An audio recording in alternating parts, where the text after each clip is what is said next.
अभी इम्तियाज जलील साहब मेरे को बोल रहे थे कि महाराष्ट्र के चीफ मिनिस्टर ने टीपू सुल्तान पे कुछ कह दिया। छत्रपति शिवाजी महाराज की तुलना टीपू सुल्तान के साथ की है। हम इसकी निंदा करते हैं, उनको शर्म आनी चाहिए। टीपू सुल्तान वो और महाराज, इनको एक समान आदर दिया जाए। महाराष्ट्र और देश इसको सहन नहीं करेगा, हम इसको सहन नहीं करेंगे। हम महाराष्ट्र के चीफ मिनिस्टर को बोल रहे हैं कि शायद वो ज्यादा पढ़ते नहीं होंगे, वो व्हाट्सएप यूनिवर्सिटी के पीएचडी उनके पास होगी।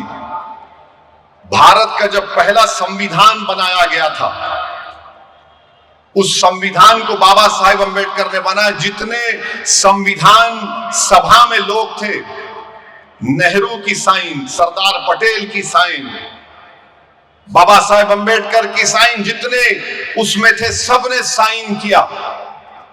पार्लियामेंट की लाइब्रेरी में आज भी वो पहली संविधान की किताब है।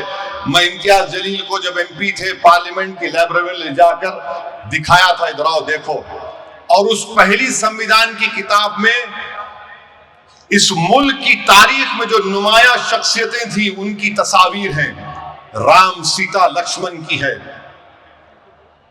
गुरु नानक की है, मुगल बादशाह अकबर की है, झांसी की रानी की है, गुरु नानक की है और टीपू सुल्तान की भी फोटो उसमें। तो फडणवीस साहब वो पढ़ लो आप। जब सरदार पटेल साइन कर रहे तो आप बड़े हैं या पटेल बड़े हैं, हमको बता दो आप। अंबेडकर साइन कर रहे हैं, आप बड़े हैं या बाबा साहेब अंबेडकर बड़े हैं?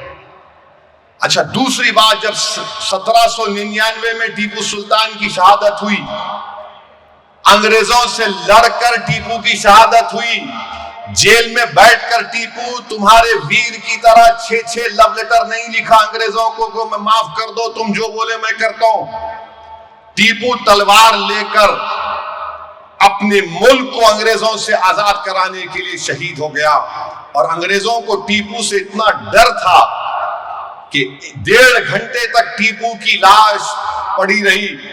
अंग्रेजों की फौज के घेरे में टीपू की लाश है, मगर डर रहे थे कि अगर शेर उड़ गया तो क्या होगा।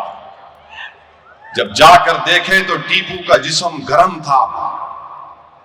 क्या यह बात सच नहीं है देवेंद्र फडणवीस साहब कि टीपू की लाश के पास से, उसके पास से अंगूठी निकली सोने की, उस पे क्या लिखा हुआ था? राम। उस पर राम लिखा हुआ था। और 2014 में बर्तानिया में 1,40,000 पाउंड में उसका हर्राज हुआ। क्या यह बात झूठ है कि एपीजे अब्दुल कलाम ने अपनी किताब विंग्स ऑफ फायर में लिखा कि भारत मौजूदा जो मिसाइल टेक्नोलॉजी, रॉकेट टेक्नोलॉजी को आज कर रहा है, वो टीपू के ख्वाबों को हम पूरा कर रहे हैं। एपीजे अब्दुल कलाम तो आपके लिए हीरो है ना, हमारे लिए भी है, मगर आपके लिए ज्यादा है। आप तो बोलते नहीं हर मुसलमान एपीजे अब्दुल कलाम को होना चाहिए। ठीक है, मैं खराब हूं, वो अच्छे हैं, तो उनकी बात को मान लो। विंग्स ऑफ फायर में एपीजे अब्दुल कलाम ने टीपू सुल्तान का जिक्र किया। अच्छा चलो ये भी मत मानो तो तुम गांधी को मानते नहीं मानते, या फिर तुम गोडसे को मानते, बोलो हमको। गांधी ने अपनी यंग एज मैगजीन में लिखा कि Tipu Sultan was the embodiment of Hindu Muslim unity.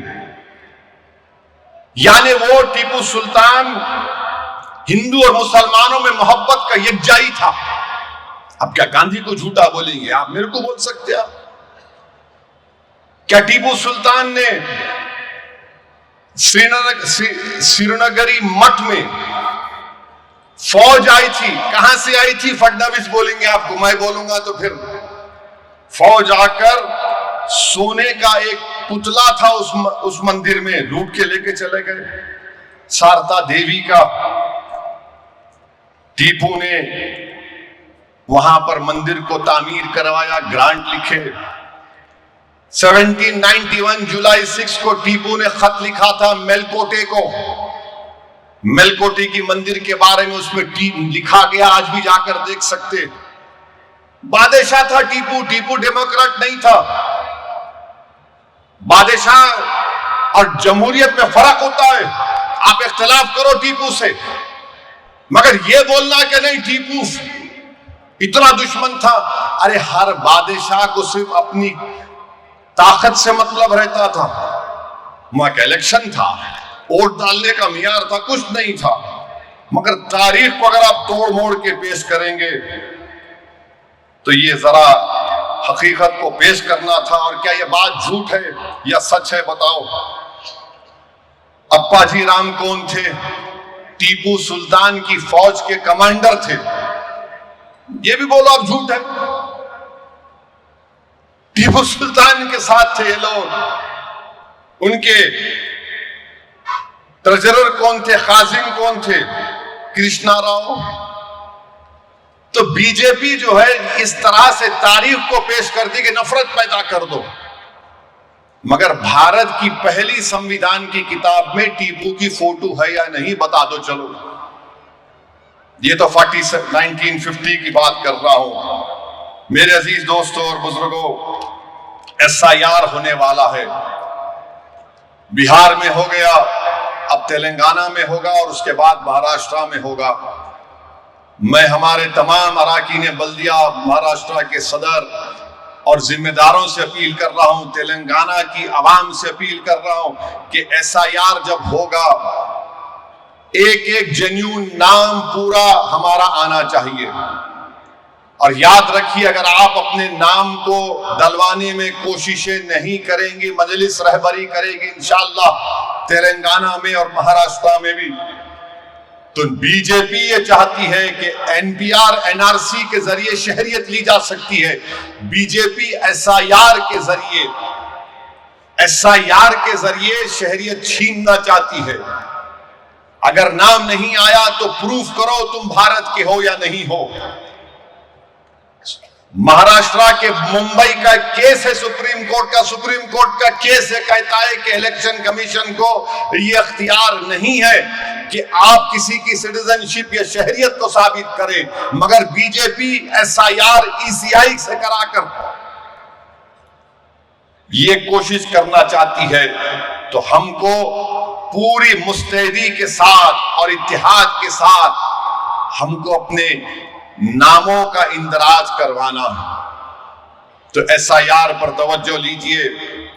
और मेरी आपसे गुजारिश है कि हमको मेहनत और जुस्तजू करना है। मेरे अजीज दोस्तों और बुजुर्गों, मैं बिहार की आवाम का भी शुक्रगुजार हूं कि उन्होंने मजलिस के अराकीन असेंबली को कामयाब किया। हम तो दोस्ती का हाथ बढ़ाए थे कि हमको सिर्फ 6 सीट दे दो, मगर उन्होंने समझा कि हमारी कमजोरी की निशानी है। अख्तरुल ईमान साहब ने लिखकर भी दिया था, नहीं कबूल किए, ठीक है, मगर एक बात याद रख लो आप, इलेक्शन तो हम लड़ेंगे इंशाअल्लाह, चाहे कुछ भी हो जाओ। जीत हार तो अल्लाह के हाथ में है। कम से कम मैं खबर में जाने से पहले ये तिश्नगी लेकर नहीं जाऊंगा, अरे मैं लड़ा क्यों नहीं, मैं लड़ूंगा इंशाअल्लाह ताला। जमहूरियत के दायरे में रहकर हम लड़ेंगे, तुम्हारी नींद को हराम करेंगे, क्योंकि तुमने बर्बाद कर दिया, तुमने हमारे ख्वाबों को चुकनाचूर कर दिया, तुमने हमसे इंसाफ नहीं किया, तुमने हमको मार्जिनलाइज करके रख दिया। अब वो जमाना खत्म हो गया मार्जिनलाइजेशन का। अब लड़ाई होगी हिस्सेदारी की, अब लड़ाई होगी लीडरशिप की, अब लड़ाई होगी नेता बनाने की, अब लड़ाई होगी मजलूमों से इंसाफ की। और उसी वक्त होगा जब हम चुनाव लड़ेंगे।